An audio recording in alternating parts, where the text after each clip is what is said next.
Great, great, great. Okay, so you're ready? Great. Um, Hello and welcome to another episode of The Last Standee. My name is Cara, and I'm joined here today by. I'm blanking out on the name right now, which. I'm Guy. Alessio. I'm someone. Yeah. Yeah. And I totally messed up the whole shindig with No, we'll keep several it. exciting countries. Is your country an exciting country, Alessio? Not as exciting as other countries nowadays, but I'm fine with boredom. Given the current situation, boredom is fine. I like it. Yeah, I wish I had more boredom in my country. Anyway, so yeah, it's us two, and as we all know, two's company, three's a crowd. So two people Yeah, are the episode new title. norm. And did I forget something? I don't think so. Let's start with catch up. I'm very unprepared for hosting. Alessio, what have you been up to? Well, first, allow me to compliment you for this hosting. It's actually excellent. I like it. So, thank you for your question. I'm not up to a lot of stuff, actually. I'm dungeon mastering, if that's the word used by young people these days. A few games, and I'm used to mastering Fabula Ultima at the moment. But the one game that I tried recently is Triangle Agency, Uh-huh. which went on the radar because last year it won the Emmy Awards. Emmy Awards are I'm told, because I'm no expert at all, they are kind of Academy Awards for role-playing games. And since Fabula Ultima, which is one of my most played games, won the best game for Ennis, I think 2022 or some year around that. I can be inaccurate. I can afford to be inaccurate in this case. I usually keep an eye for the new proposal who get best game at Ennis. In this case, Triangle Agency is great.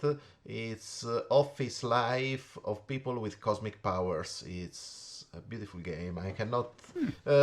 Probably the only limit is that it is in a very framed background with a fixed backstory, but it's kind of the gamification of all game elements. It's pretty smart. I like it. So very interesting and possibly a recommendation.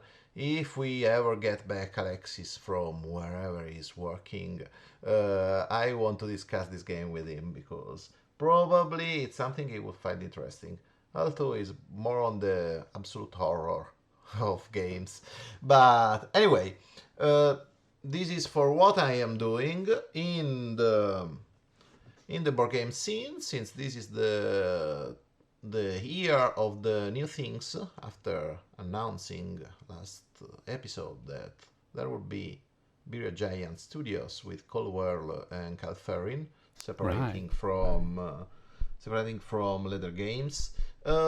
It looks like it's possibly not that important in the grand scheme of things, but I noticed that Eric Martin, Eric Martin, the reviewer in Board Game Geek that has been there for some years, I think, because he was on Board Game News before, I don't know, 5 or 6 years there. Anyway, he's doing this job since 15 years or so. He's leaving Board Game Geek to open up his own venture, which is BoardGameBeat.com, which is a subscription-like journalism zine about games. And, well, it's intriguing. And I wish him best of luck, of course. I always felt him as a kindred spirit, since he shares my passion for Knizia games and Japanese designs. So, actually, really, I'm sad to see him go. Hopefully, everything goes for the best. I don't know if I can afford yet another subscription on my already stretched out wallet. So I don't know if I can follow him, but if I can definitely afford that, I will, because is good coverage. He provides good coverage, good journalism. So yeah, I wish there were more like him. And that's mostly my news here. So what about you, Cara? Well, first of all, I got a big water bottle. Yeah, that's purple. Yeah, it's a purple water bottle. It's an interesting story. Yes, I'm telling you about my water bottle on a board game. Yeah, podcast. I'm really intrigued by your definition of interesting. Because for a long time I had this small half-liter water bottle, which I got from the WWF for supporting them. And I was very happy with it because small water bottle isn't too heavy, and usually you're not out long enough to warrant a bigger bottle. And at home I just used glasses. And my partner has these big bottles. They actually have multiple of such big 1 liter water bottles, which I always found weird because why do you need more than one bottles? Then I understood they also have ADHD. And and last week I bought one myself, and oh my god, it's amazing. It's one of these bottles where you I hope you can hear it. You know, yeah. Push up a button, open the lid, and then drink. And surprisingly, I'm drinking way more water right now than I did before. So. Hydration is very important. You should drink 3 liters every day. Yeah. So great purchase. Very good investment of 12 euros. So. Okay, this review of the water bottle was not provided under advertisement or whatever. Brought to you by. Come on, say the name of the brand or what. I mean, if you want to know, it's from Chibo. Chibo. Chibo. I'm not sure if there's Chibo outside of Germany. I never heard of that, but I don't buy water bottles, so. Anyway. I have a water thing at office, one at home. I don't walk anymore. I'm old. In news that are more related to what this podcast is actually supposed to be about, and not random stuff Cara finds interesting in her life. Well, that might be an interesting podcast. At least for me. We should be able to talk about everything. Board games talk about life. Life is everything. Mm-hmm. Talk about what anyway, you know. So I have played several games of Ark Nova on Board Game Arena, and I'm finally getting the hang of it. The frustrating thing was it all started with an asynchronous game of Ark Nova, and then I played several games with my best friend and got the hang of it. And yesterday the asynchronous game that went over, I don't know, 3 months or so, finished. Ended, and I was dead last, like only half the points of the second player, and so that was a bit frustrating. Apart from that, great game, highly recommend. And I started a role-playing group again as a player, and really like it. I think I talked about it in the last episode that I'm starting it. We had this first session a couple days ago, and you talk about it in the next episode. No? What? Am I wrong? I have a schedule. All my notes are post-its, so basically I can get something amiss. You won't talk about a role-playing game at some point? Right. Not today. Maybe next episode. Yeah. Yeah, and this is next episode, right? Yeah, but let's not spoil. Anyway, and it was a lot of fun, and I really loved my character, my Redfall character, and I noticed that it's the first time I created a role-playing character in a game that does have combat as a central element that's not in any way combat oriented. Of course. A librarian. No, she's a soul guide. So basically her role in her community would have been, if her whole community wouldn't have been killed, to guide the souls of the dead to the Great Mother they believe in. And so what can she do? She can see ghosts, and she can speak to ghosts, and she can apply bandages. Okay. And tell stories. That is combat oriented. Well, I mean, during combat, she's pretty useless, because during combat you can't go around, oh, let me just put a bandage on that wound. So, yeah, after combat she can patch you up, but during combat she's small, like 1.1 meter tall, so she'll just 1.1? look for a crate, jump in, and wait until everything is over. Are we talking of a human? No, a rat folk. Okay. Character. Okay. So, yeah, humanoid rat. Okay. Because I heard red folk, not rat. And sorry. Yeah. No. That's me. That's me. Yeah. I kind of mistake or mishear or mispronounce every word, basically. So. Yeah. I mean, we're not English. Yeah. We can afford to say whatever we want. Yes. Yeah, so that's mostly about that. And I am looking at a different role-playing game. I'm not sure why I got an email advertising the free quick starter for it. Pumpkin Spice. Oh. A magical cozy RPG. Apparently an RPG about running a cafe in a magical world or something. Yeah, and could be pumpkin spice latte, right? Yeah, like the beverage. And the artwork looks really nice and cute, and so I downloaded the quick starter, and so I will look at this more closely, and probably not have anyone to try it with, but I can dream. So there's that. Yeah, and we are drowning in snow. So I mean, not anymore, but Monday I actually didn't manage to get to school because I was snowed in. Yeah, you too. It's getting everyone getting used to that. I don't know.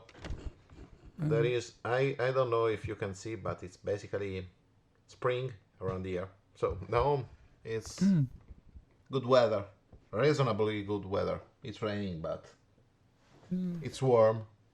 Yeah, for me, it's been years, decades since I've last seen that much snow, and it was crazy. I mean, everyone just gave up on shoveling because, you know, you shoveled and then you would have started new because it was back again, and it was like, what? And yeah. So that was fun. But now it's melting. Tomorrow it's supposed to snow again. So actually, you are a teacher, right? Yes. So free vacation. That's a paid vacation being snowed in. Yeah, technically. I mean, I did try to drive to school. I made it 5 kilometers in 25 minutes. Then I called the school and asked if it makes sense to drive the remaining 65 kilometers as well, or if I should just turn around. And they said, you know, just give up, go home. And so, yeah, fun time. No days at school. Great. Yeah. Anyway, yeah, so that's what's going on in my life, I think. I'm pretty sure I haven't forgotten anything. Usually after the recording, I remember a lot of stuff I wanted to talk about, so... Just use post-its. I draw in the things. Yeah, before the recording, I always think, I remember it, and afterwards, I didn't remember. Anyway, that's it for our catch-up.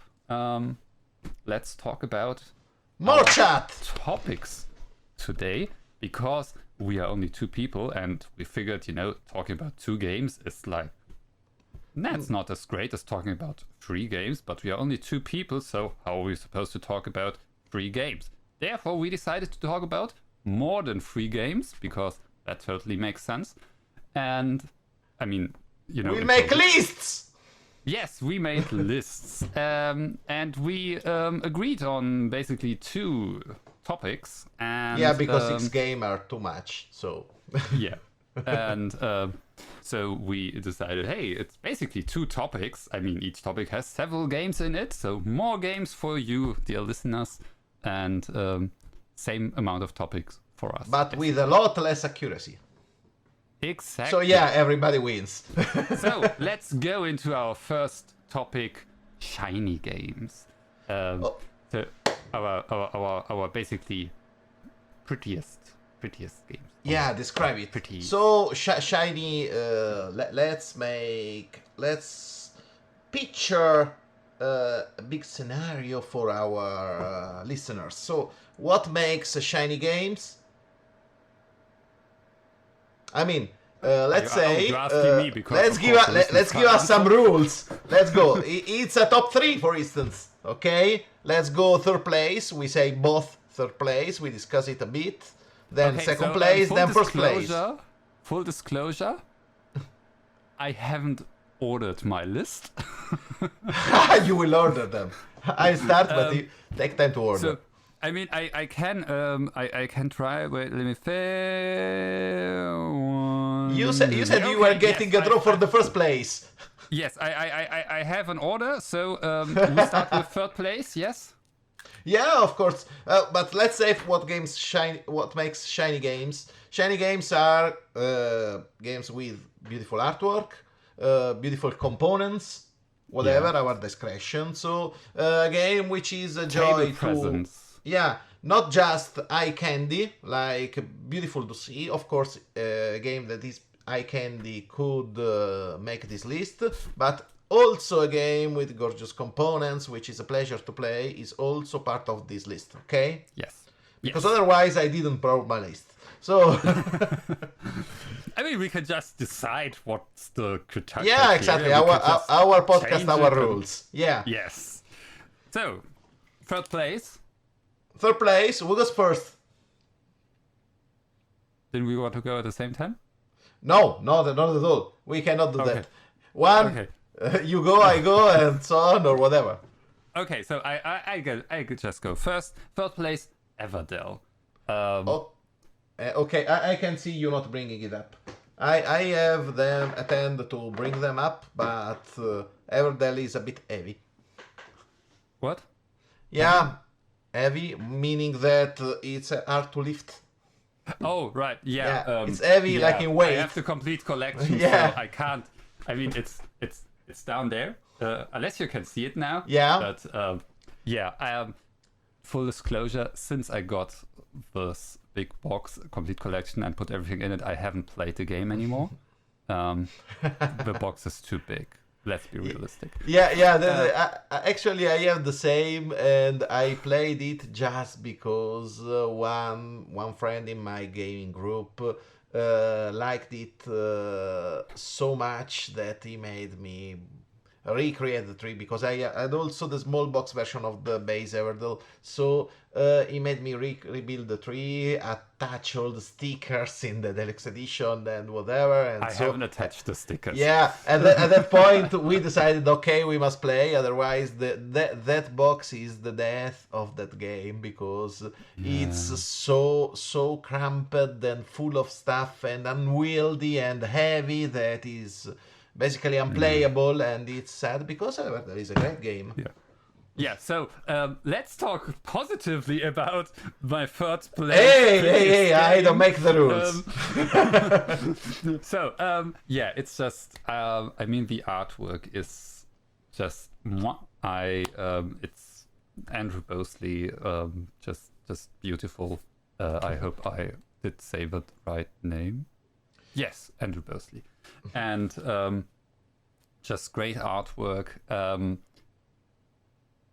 Table presence, just the round board with the meadow and then the tree stand, and it's plus the meeples in different animal forms. With each expansions you get new animals, and it's just so full of love and squishy berries, and it's and not just pretty, but also it creates this whole world. And I could totally see myself playing a role-playing game in the Everdell universe, or reading some books set in this universe. It's just great. Great world building, beautifully presented, and also a good game if you manage to heave it onto the table. Yeah, from a technical standpoint, Everdell, I think it has been my reference tableau builder for a while, because it's a very simple game with very simple cards which interact perfectly. It's an engine builder which gives you satisfaction, which is a thing that doesn't happen all the time, because usually in these kind of games you have something that limits you, which could be scarcity of resources or scarcity of time, usually. Meaning that either you have just a few turns to see your plans go into fruition, so you just do not optimize because you cannot afford to lose victory points, or you don't have enough resources to do whatever you want. Everdell is kind of a sandbox in this, meaning that you can basically, it's just the draft of the cards that is your limit. The game plays surprisingly smoothly and can be played reasonably fast once everyone learned the rules. It's also a reasonably quick teach. So yeah, very good. It's a 7+ game. Like it. All right, so third place for you. Yeah, my turn. Okay, I'm usually not attracted by just good artwork in games. I think I have some. I'm one who plays Omen without. This is a card game with horrible artwork and horrible card design from John Claudus, who is an excellent designer. And it's a game where it's basically print and play, and if you order the game you get this, which is a link to it's basically a card which links you to the rules of the game. This is a great game, I love it. I'm not attracted a lot by good artwork, but good artwork does a lot to promote a game. So I tried to choose something that is fairly new. I just wrote a review on the Patreon, actually, of this game. This is Etherstone by Virginio Gigli and Simone Luciani. A game based on what will be a series of novels for Thundergriff Games by Gonzalo Aguirre Bisi, which I think is the business manager, if not the founder of Thundergriff Games or whatever. Anyway, this game, despite it has basically plain box, it has an artwork by Paolo Voto, which is excellently evocative. I mean, cards look like this. The artwork, yes. if you see it, okay. Basically, this game has tarot-sized cards, which are a the most gorgeous and luxurious format of cards, and they are beautifully illustrated in a way which I would define like okay, if you read old comics, I think Sir Barry Windsor Smith in Weapon X, which is that one comic about Wolverine. I think this is the kind of the art style which I find beautiful. It's basically very beautiful paint strokes and very neat and clean drawings. Usually the trait is firm and secure, and you get a lot of other things like small deals with like 3.5 millimeters cardboard. You get transparent dice, which are the best kind of dice because you can see if they have bubbles inside. So if they don't work, you will know before rolling them. And okay, you also have biodegradable bags, which are something cool because basically I think that the game didn't come shrink wrapped. I baked the Kickstarter for it, so I think it's also environmentally friendly. Anyway, Heatherstone is pure eye candy, and it's a beautiful game in the genre of races. Okay, let's say since you brought a good tableau builder, which makes you build your perfect engine with taking your time and enjoying the ride. This is a race towards the most point. You just will build imperfect engines. You'll sacrifice life points, do whatever to get the most life points before game end. So it's the other thing of racers, like think of Racer Cara or Seasons or these kind of games.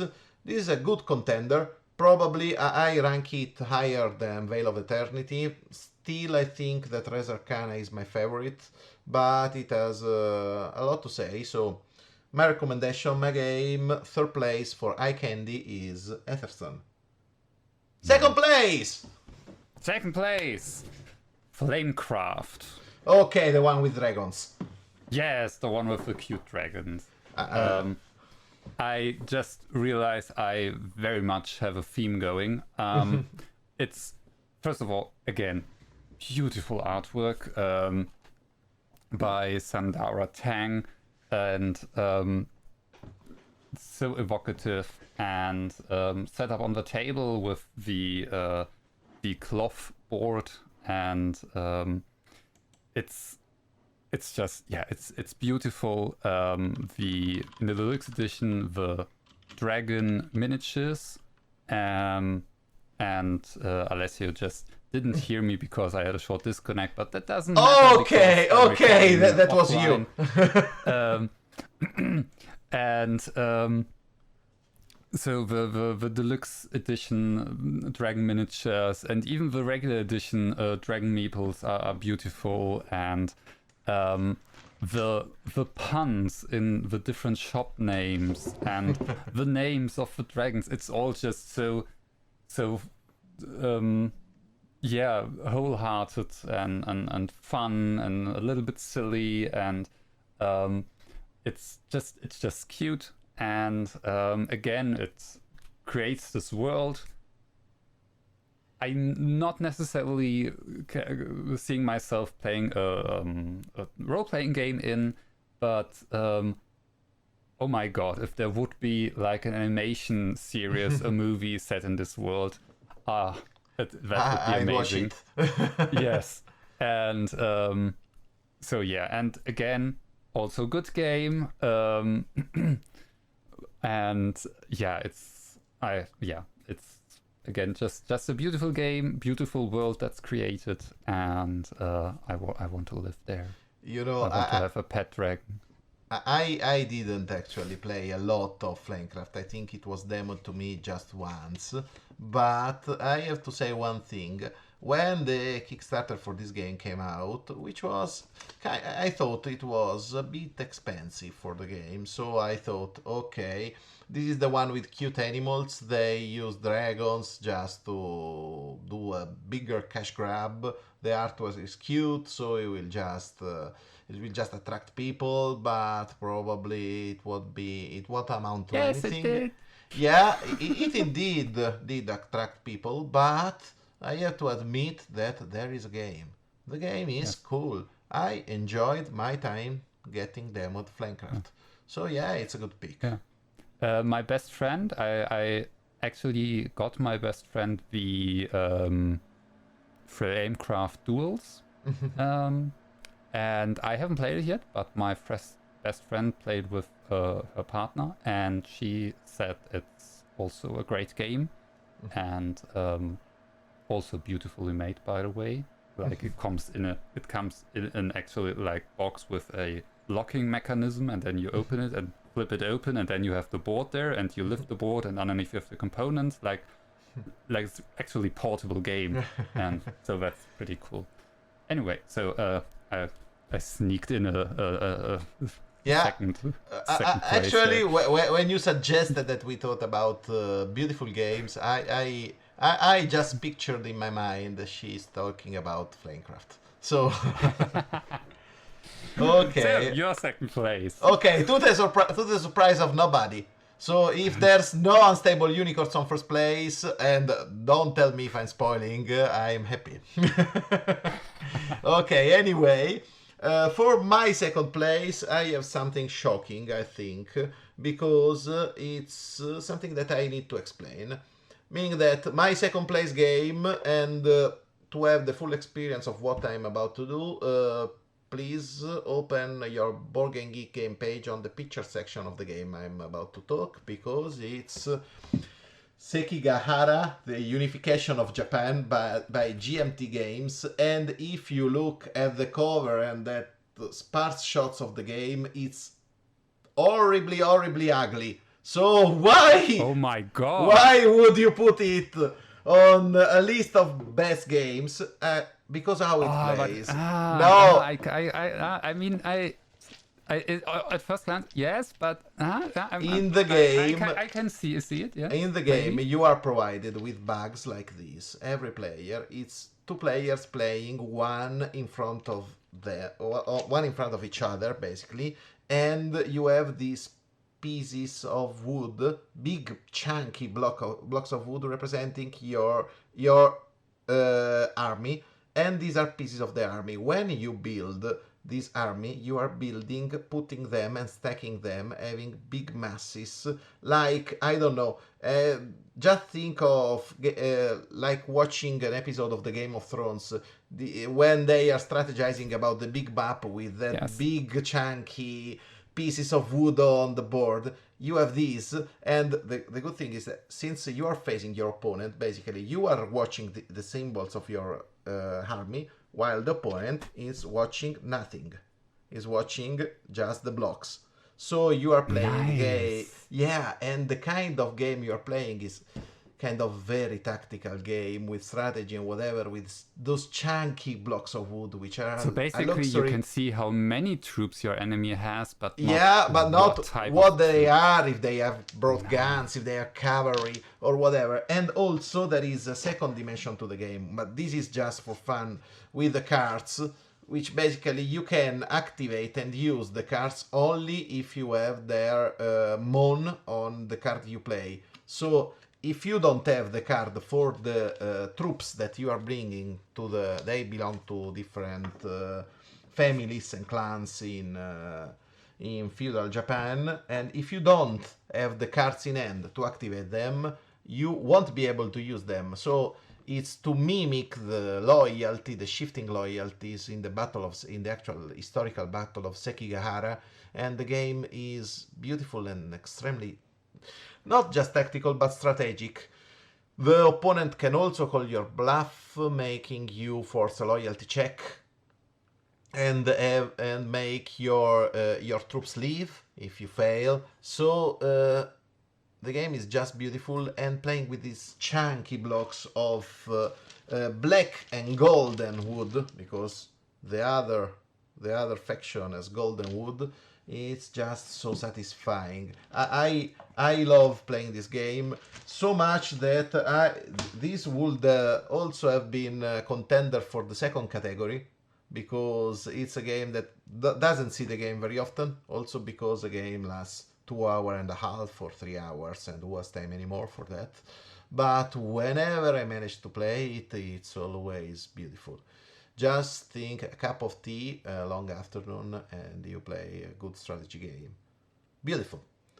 So that's it. Sekigahara, the unification of Japan from GMT Games, a company that is famous. It became synonymous with both war games and not caring about what the fuck you think about their games, because there will be someone who buys them anyway. So...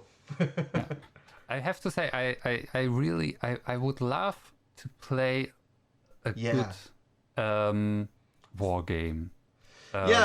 This is also considered kind of a war game. There are a lot of kind of war games from GMT Games, and I have to say, everything is beautiful. The Counterinsurgency series is beautiful, but Sekigahara is the best, and it's also a good, great introductory title. So everyone can play it, basically. When it's explained, it's easy to play. Nice. So, top of the list. Top of the list! I don't have Unstable Unicorns on the top of my list. Yeah! We already won. I have Tidal Blades Heroes of the Reef on my top. Okay, Tidal Blades. Okay, yes. Can agree. It's also a good game. Yes. So I talked about it on the podcast long ago. And, I don't know if it was Tidal Blades or Tidal Blades 2, actually.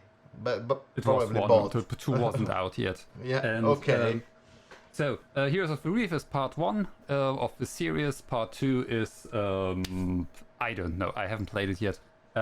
Anyway, so, Tidal Blades.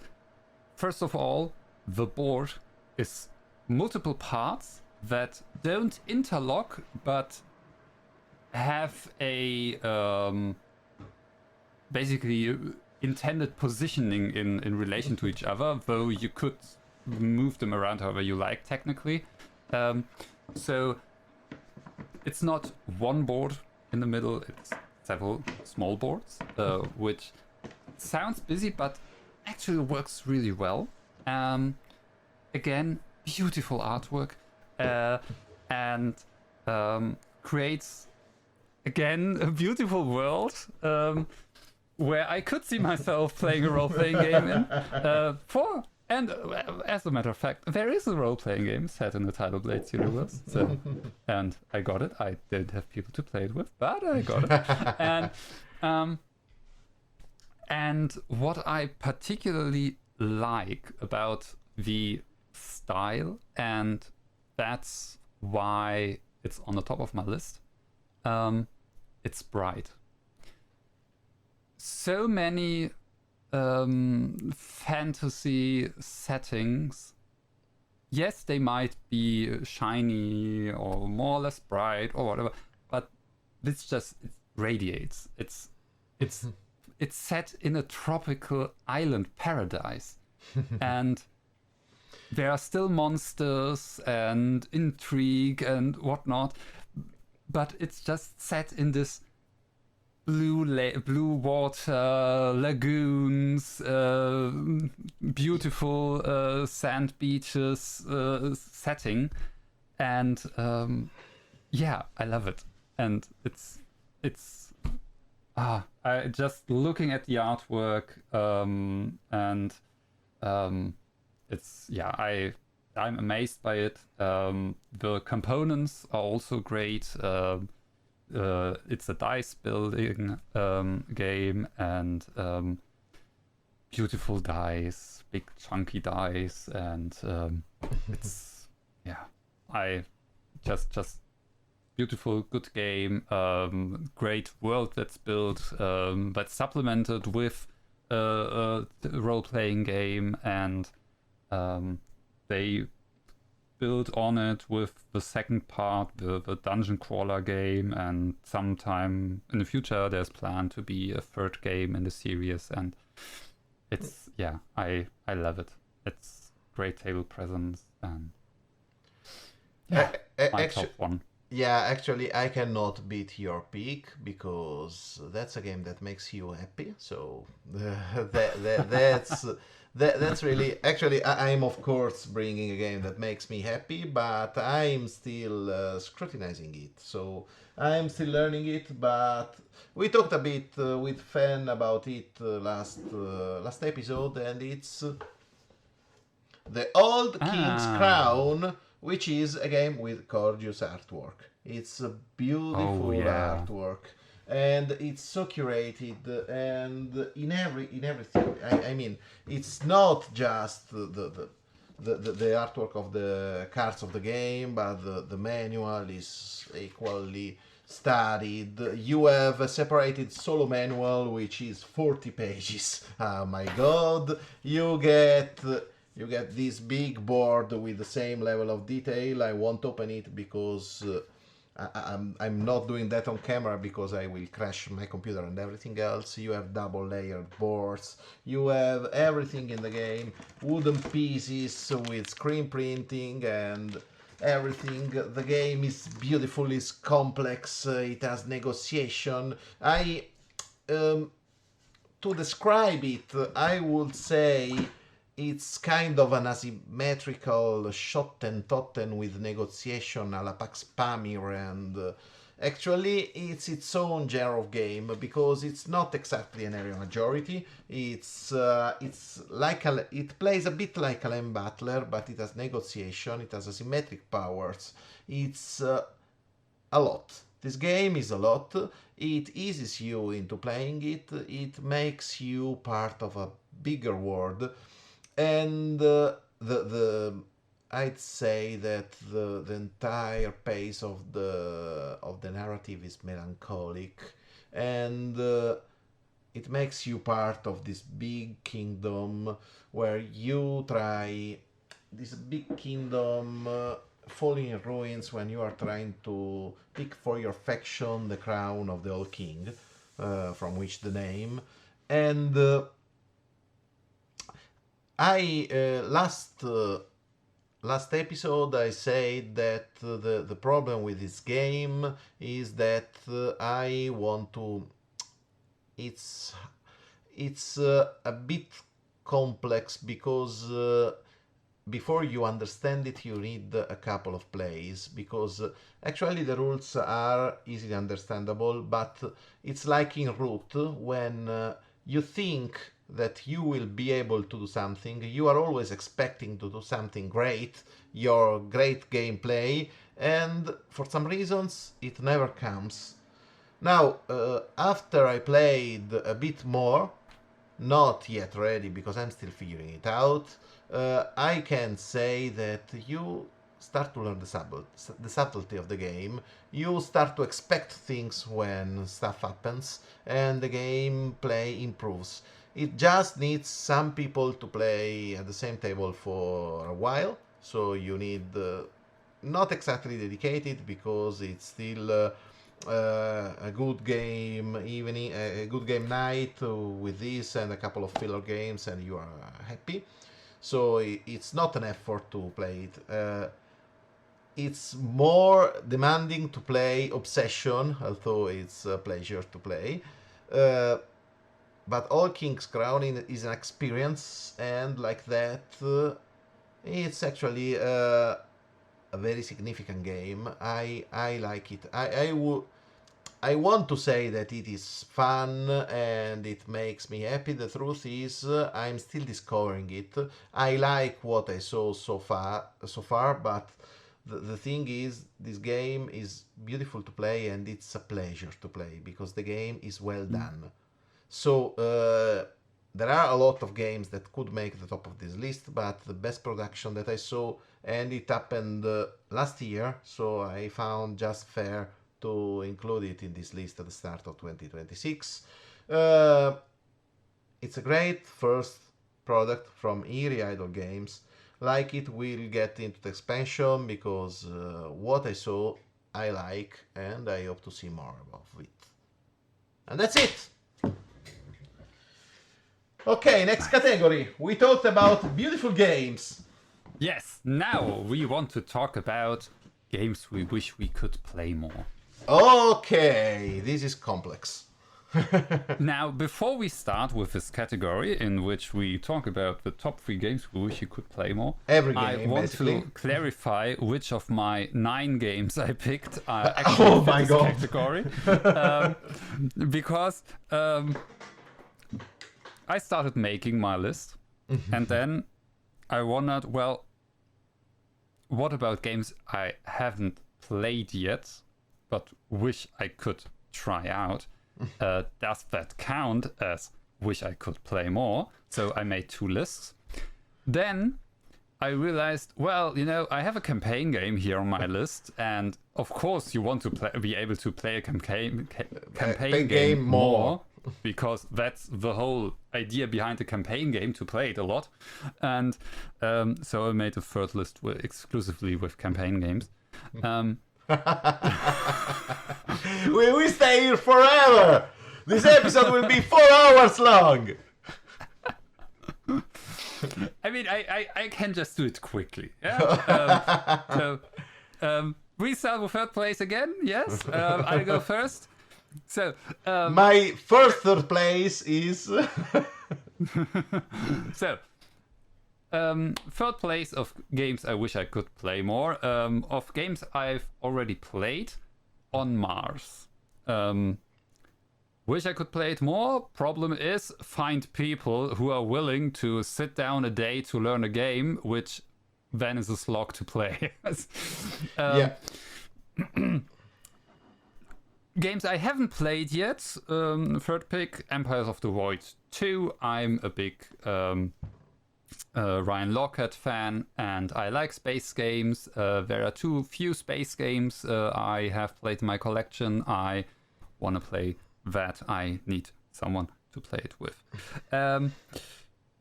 Campaign game, The King's Dilemma. I haven't played it yet. I thought last year I found people whom I could do it together with, but I don't have any contact to those people anymore because life happened and they apparently didn't like me as much. And yeah, looking for people to play The King's Dilemma with. Okay. I know the story, and it's a legacy game, so I don't know if I qualify, but you can definitely play The King's Dilemma over internet with. Yes, we played I know on you Discord. talked about it before, and if that might be the only solution for me, I will come back to it and ask you, because I think you talked about like some tool or something. You need just a Google spreadsheet that I think I still have shared with me, so I can share. And basically, you have the cards. There are a couple sections when you need to show the cards to people, but if you're using Discord like you're doing, you can play. We played the entire game in 12 sessions, so fine, perfectly fine. Yeah. Okay. So anyway, these are my 3 third place picks. Just one question about On Mars. When I say On Mars, I think it's Vidal Lacerda. Yes. Okay. I believe so. Count me out from those, because I like Lacerda games, but they become a bit too much mini games within mini games. I don't know what I'm playing anymore when I'm playing. I think that I can stop at Kanban EV. I didn't touch, so I don't know. Anyway, my third place of games I wish I played more. I gave a reason for everyone, and the game I'm about to lift is full of paper, so you will probably see on camera my hand fall to the ground because I won't have the strength to lift this game. And it is Arbor Rangers, which is a great game. that got the expansion and I played just skimming. Why this? Okay, Airborne Rangers, we talked about it. It's a game which is, I think it's the best game that makes a world alive. There are a lot of games which give you environmental effects. Only in Airborne Rangers I felt that being alive. What's the problem with Airborne Rangers? The base game is a bit flat, meaning that you do all this exploration, you do all this non-violence because it's not combat focused. I'd say it's pretty much the other way. And the ending of the game, without spoiling, it's a bit anticlimactic. Now, there are a lot of lessons learned in the starting from the tail spinners and the characters you can combine with expansions, but Stewards of the Valley, it's I think now it's the one about the arcologies. The arcology exploration is beautiful.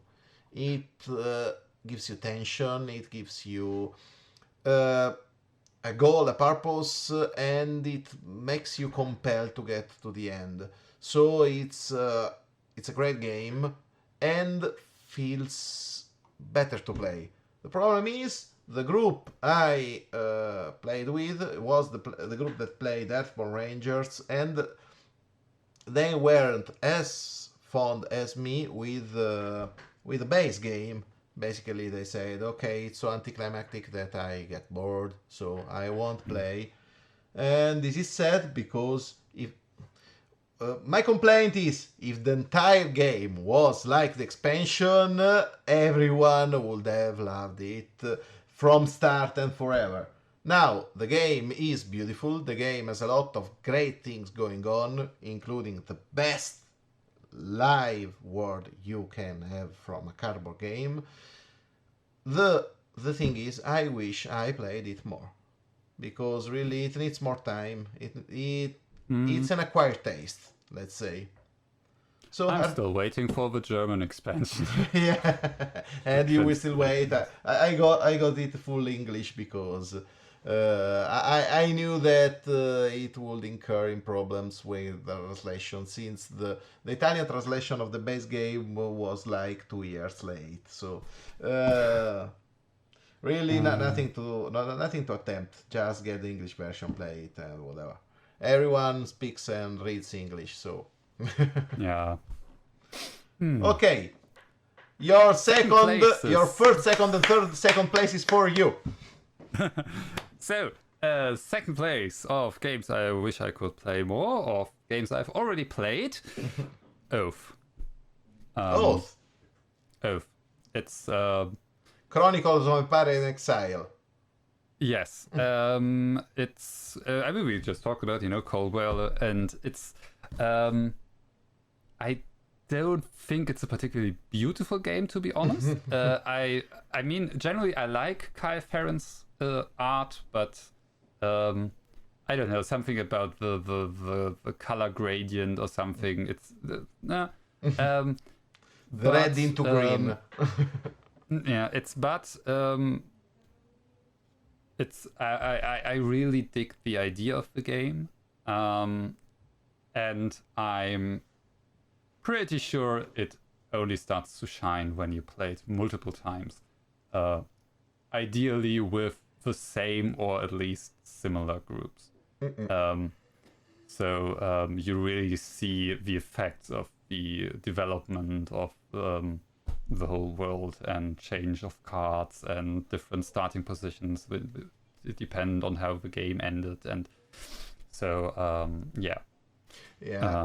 I think that Cold War is both a genius and a madman. I mean, yes. I think really, I'll say this, and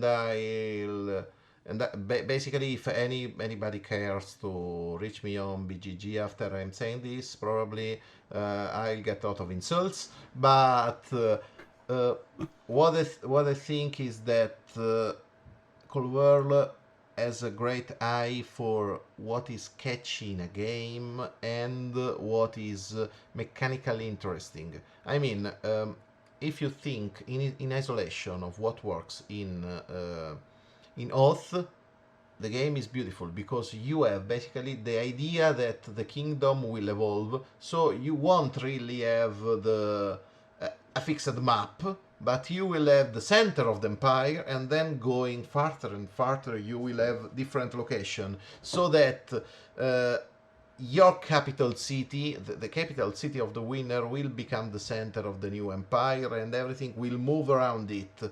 And also the suits, the allies of the new chancellor, the new king, basically the new winner, will be the leading suits in the next games. It's beautiful. The thing that you have just two currencies, one is abstractly secrets and the other is favor, which is basically money. It's smart. The game plays with simple rules, and the rules work. When everything falls apart is always that Cold War games need a willing audience, meaning that they are not really games until everyone agrees that they are playing.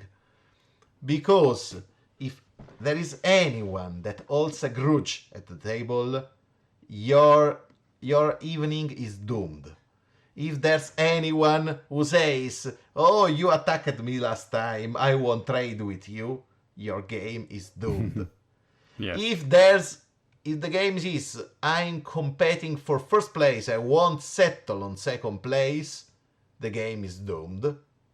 So actually, I really think that Arcs without the expansion, the Blighted Reach, is the best game that Cold War did as a game, since it has it all, and it was narrowed down enough to be a full game, playable by everyone, with minimal king making, and that's it. When you add the expansion to Arcs, everything becomes full Cold War again, and everything becomes the usual.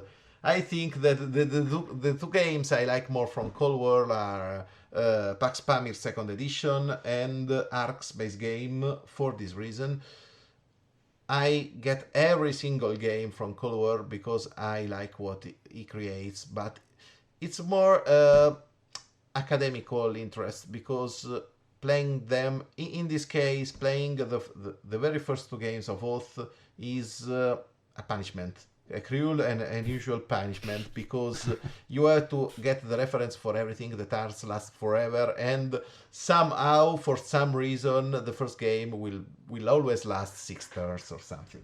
So I don't know why, but it lasts forever, and it just leaves you with a bad taste in your mouth, because this game expects you to play 10 games in a row to enjoy it. So this is great. Yeah, like my third place and my second place of games I've already played and wish I could play more are both games you don't want to play. Exactly. This is it. I mean, I like a lot of Oath, and I took New Foundations because the pitch for New Foundation is to streamline a lot, and this is exactly what it needs. I really hope that, because the idea is genius. I really hope to play it like it deserves to be played. That's what I mean. Yeah. But go on, you have still one game, I think. Yeah, I have two more second places. So games I have not yet played, but wish I could play.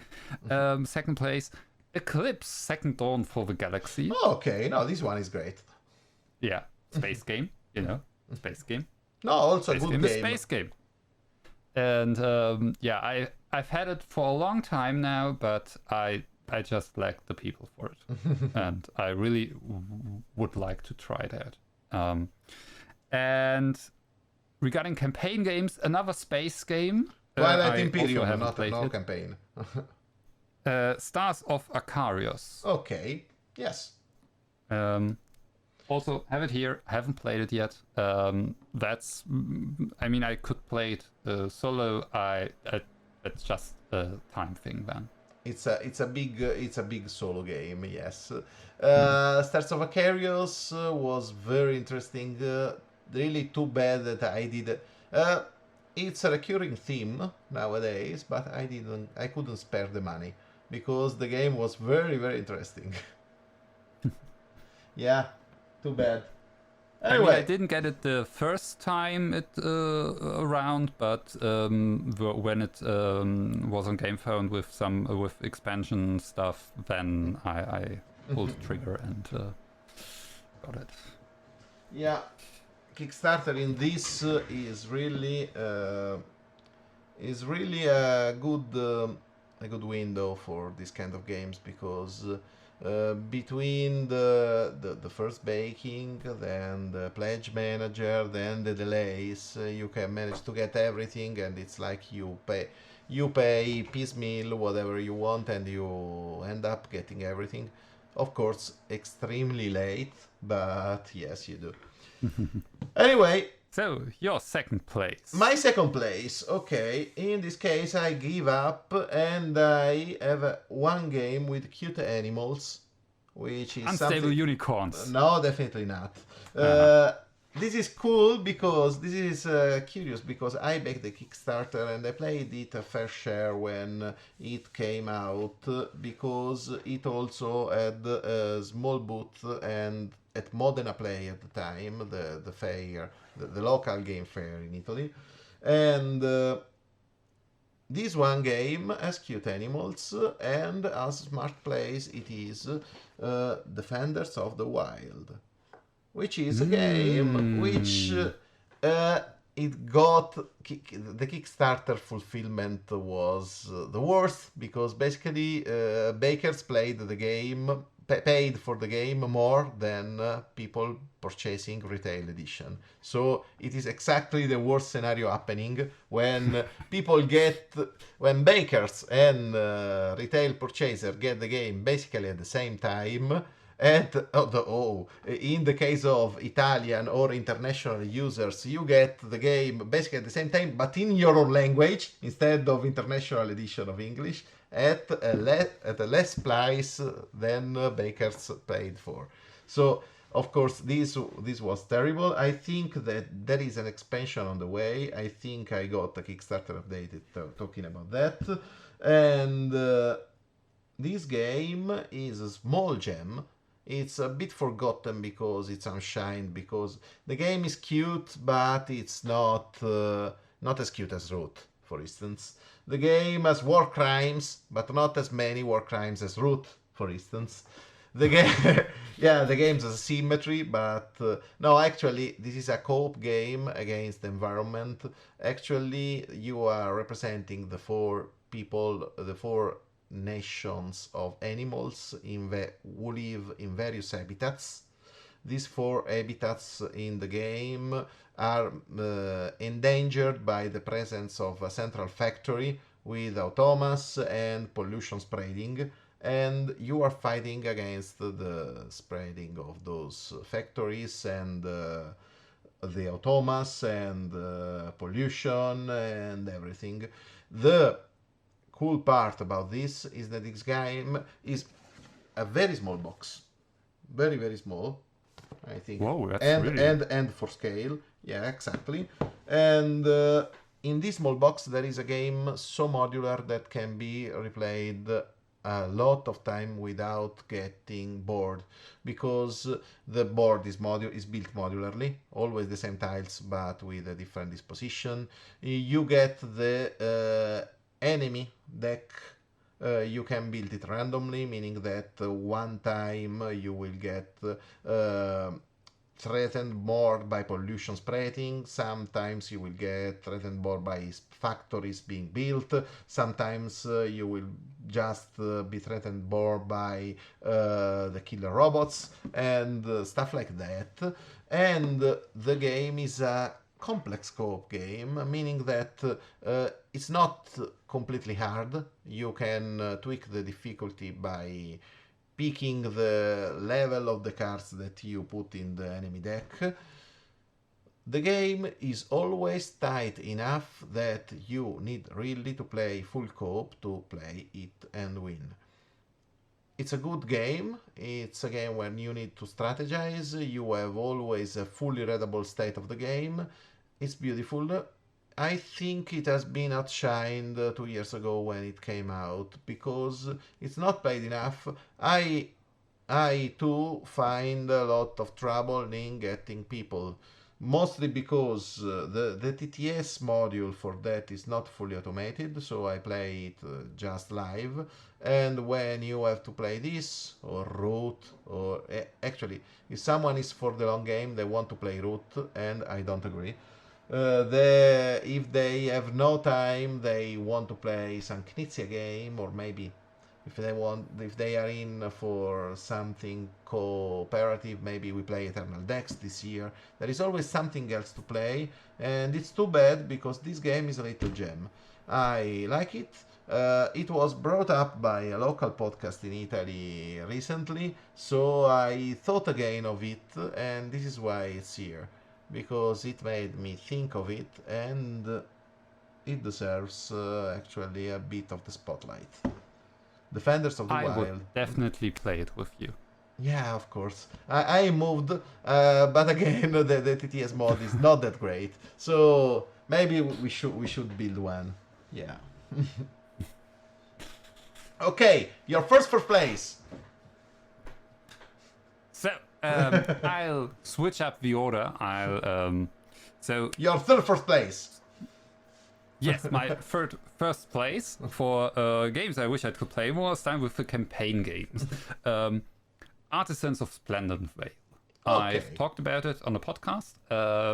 Since then, I haven't found the time to continue my playthrough, which I find really sad. And I notice it would be easier for me if I had someone else to play it with. And I'm still in the process of, guiding my partner towards this great hobby of playing board games. So, because if they are also into board games, I think that might be a really interesting game for them as well. And so hopefully this year will lead to good things in regards to playing Artisans of Splendid Vale. Games I haven't played yet, but wish I could play. First place, Captain Zona. Which you should spell for me because it's...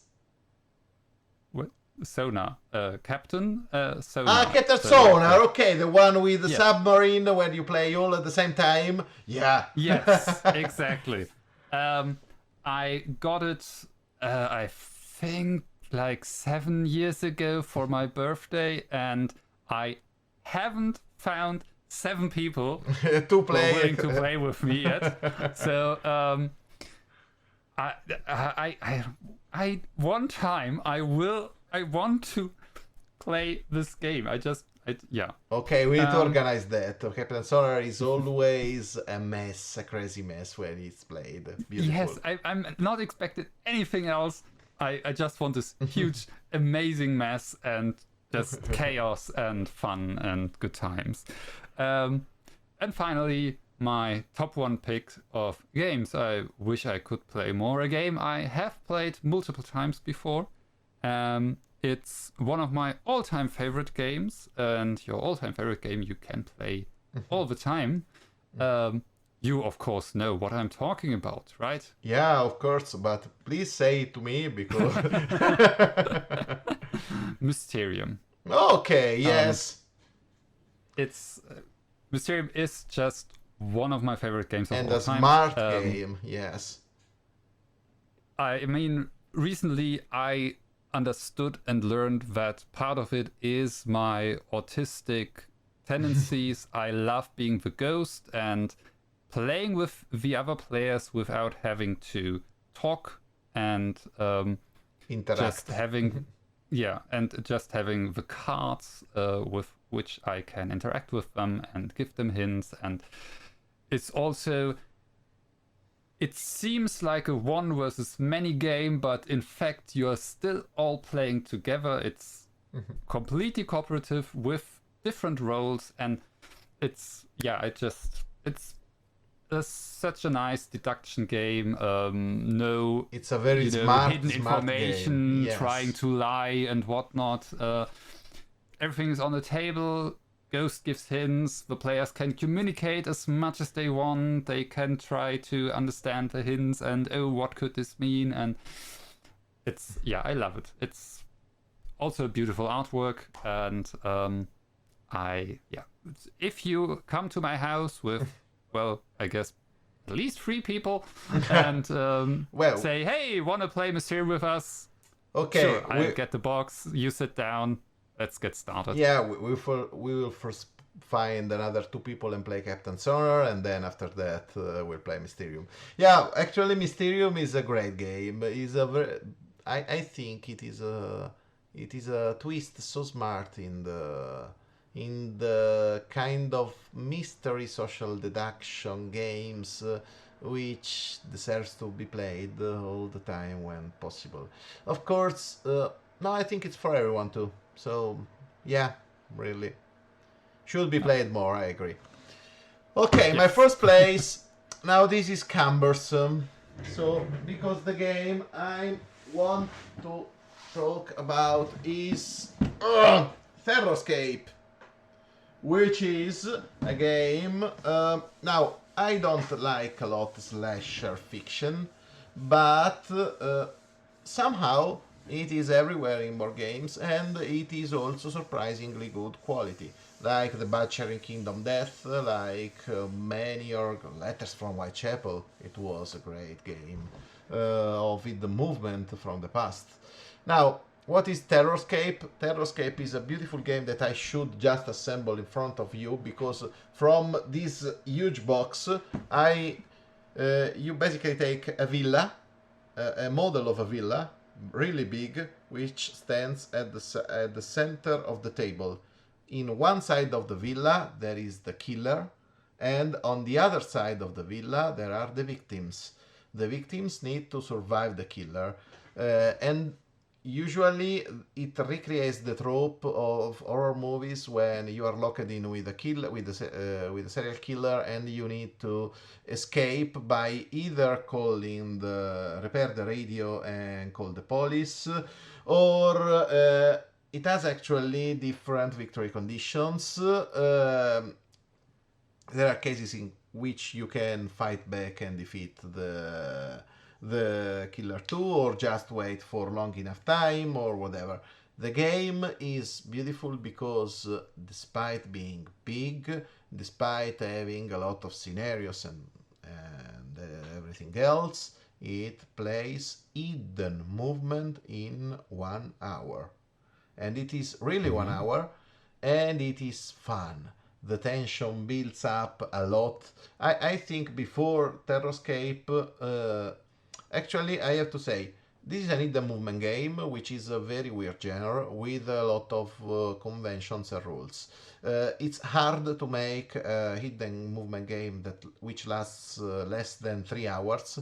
See Fury of Dracula or Letters from Whitechapel for examples of very long hidden movement games, which are also almost good. I'm starting to get bored by the nonsense in Fury of Dracula after I saw the good designs, but it's a classic, and I had a lot of great plays at Fury of Dracula. What I mean is that I'm always looking out for a good hidden movement game, because it's a mechanic so underrated, so underexposed, that it needs good games. I think the first one, the best hidden movement game I ever saw was Mind Management, of which I thought about. It's a very beautiful and fast game based about the comics, but if I have to think about pure mechanics, I think that Terrascape is even superior. I don't know if it's my favorite hidden movement game, but Terrascape is a lot of fun. Since it's basically a slasher, an horror/slasher game, you have no problems in putting it to the table on Halloween or times like that when people begs you for themed games. But on the rest of the year, having little kids still, even if the game plays with really gamey mechanic, it's still a horror game at heart, and so I really wish I could play it more because it's a lot of fun. The game is very modular. I think the base game comes with three enemies, three villains, and a lot of characters to choose from.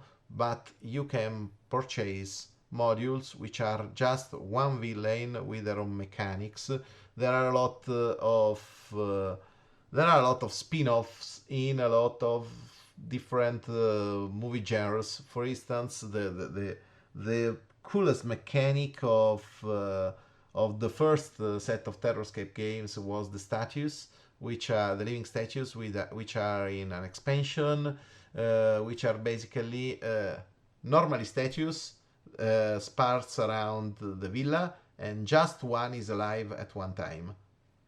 So you are always at one time, only one of the statues is the real one, and the other are just statues. And you can move from statue, you can jump from statue to statue, but it's cool because basically the setting is modular enough, the rule set is modular enough to allow you for a lot of customization.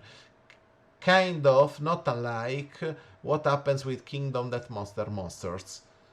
You can really have any kind of theme there. There is recently a Terrorscape 2 Kickstarter from the same designer, Jeffrey CCH, and I backed it, just the base game. It's about to deliver, and it's a good place to pick up.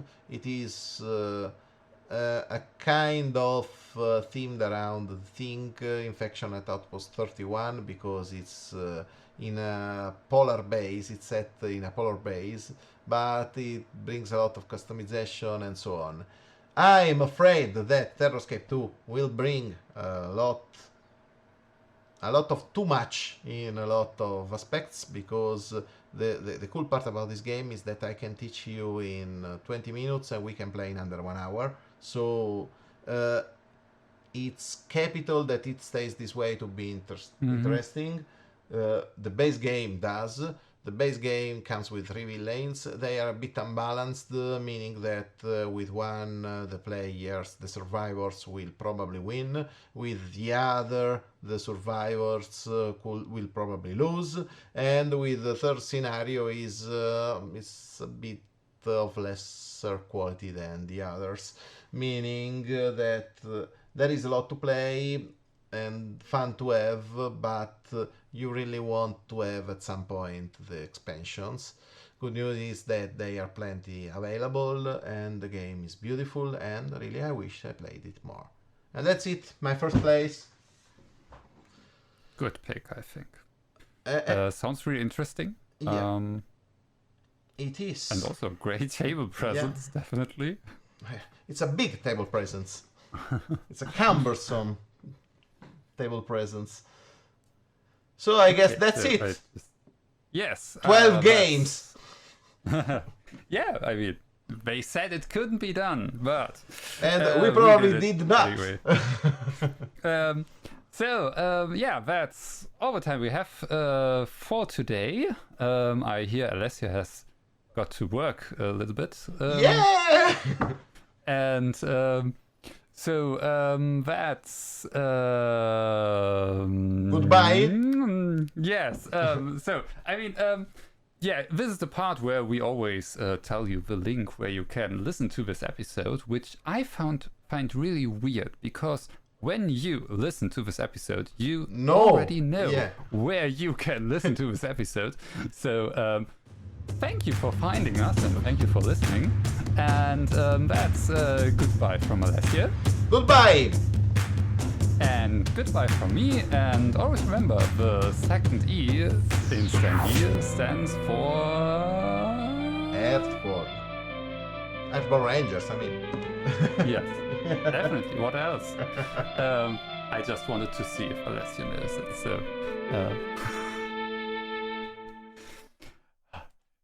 great.